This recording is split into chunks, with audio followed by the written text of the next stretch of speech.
దాటినప్పుడు ఎక్కడైనా ఆస్తి నష్టం జరిగిందా? యోర్దాను నది జరిగినప్పుడు ఎక్కడైనా ఉపద్రవం వచ్చిందా? యోర్దాను నదికి అడ్డుకట్టబడింది. ఆ ముందు ఉన్న నీళ్లు పొలాల్లోకి వెళ్ళేసి పంట నష్టం జరగలేదు కదండి, జరగల. అది ఏకరాశిగా నిలిచిపోయింది, ఏ పంట నష్టం జరగల. ఆ యోర్దాను నది ఆగిపోయినప్పుడు ఎవరన్నా దాంట్లో గడ్డి కట్టుకొని చచ్చిపోయారా? చచ్చిపోవాలా. యోర్దాను నది దాటుతూ ఉంటే యోర్దాను నదిలో ఏదో ఉపద్రవం జరిగేదా, ప్రాణ నష్టం జరిగిందా? జరగల. కానీ ఏ ప్రాణ నష్టం కానీ, ఏ ఉపద్రవం కానీ, ఏ నష్టం జరగకపోయినా దేవుడు భయం ఎందుకు కలిగింది? మీరు గమనించండి దేవుడు ప్రజలారా, ఎర్ర సముద్రం 6 నేల మీద పాయలుగా చేసి దాటినప్పుడు ఒక దేశ రాజు చనిపోయాడు.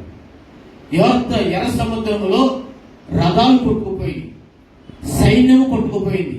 ఒక దేశ రాజు చనిపోతే, ఒక దేశ సైన్యం కొట్టుకుపోతే, ఒక దేశ సైన్యాధిపతులు కొట్టుకుపోతే వాళ్ళ శవాలు, వాళ్ళ రథాలు, వాళ్ళ కిరీటాలు ఎర్ర సముద్రం అద్దరిన ప్రజలందరూ చూశారు. ఎవరన్నా భయపడ్డారా?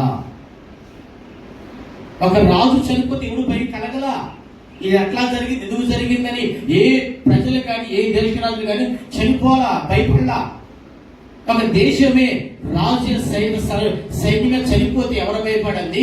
ఏ ఉపద్రవం జరగకపోయినా యోర్దాను నది దాటారన్న విషయం తెలుసుకున్న సముద్రం వద్దున ప్రజలు కానీ, యోర్దాను నదిలో రాజులు కానీ, రాజ్యాలు కానీ ఎందుకు భయం కలిగింది అంటే, సర్వలోకనాథుడు యెహోవా నిబంధన మందసం మోసే యాజకులు ఉన్నారు. హల్లెలూయా. ఒకటి యాజకులు ఉన్నారు, రెండవది ప్రాముఖ్యమైనది నిబంధన మందసం అక్కడ ఉన్నది. యాజకులు ఉన్నారు, రెండవది నిబంధన మందసం ఉన్నది. నాకు ఆ ప్రాంతం అంతా, చరిత్ర అంతా కళ్ళగట్టుకు చూశానండి. చూసినప్పుడు నిబంధన మందసం చూస్తే భాగ్యం ఉన్నదా అనిపించింది. ఎందుకంటే నేను పొట్టిగా ఉన్నాను, ప్రసన్న కుమారయ్య గారు కొంచెం హైట్గా ఉంటారు, అబ్రమయ్య గారు కొంచెం హైట్గా ఉంటారు. ఇప్పుడు అందరూ నలుగురు అట్లా నిలబడి మందసాన్ని మన భుజం మీద పెట్టుకుంటే అది ముందుకు కొనసాగిందంటే వెళ్ళిద్దా? ఒకసారి ఆలోచించుకోండి. 4 ప్రక్కల 4 సేవకులు, యాజకులు నిలబడి నిబంధన మందసం వేయటానికి సమానంగా ఉండాలి, అంతే కదండి?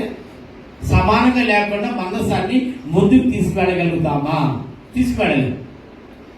నా హైట్ వేరు, ప్రసన్న కుమారయ్య గారి హైట్ వేరు, లేదంటే సుధాకర్ అయ్య గారి వేరు, అబ్రహం గారి హైట్ వేరు.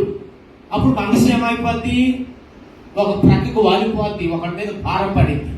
కానీ ఆ మనసు మోసేటప్పుడు ప్రార్థన చేసుకుంటే ప్రభు చెప్పిన మాట ఏంటంటే, ఎవరైతే మనసు పోయడానికి సిద్ధంగా ఉంటారో, ఎవరైతే మనసు పోయటానికి భారాన్ని భరించడానికి సిద్ధంగా ఉంటారో, ఆడు మనసు కిందకి రాగానే అందరూ సమానమైపోతారు. దేవునికి స్తోత్రం.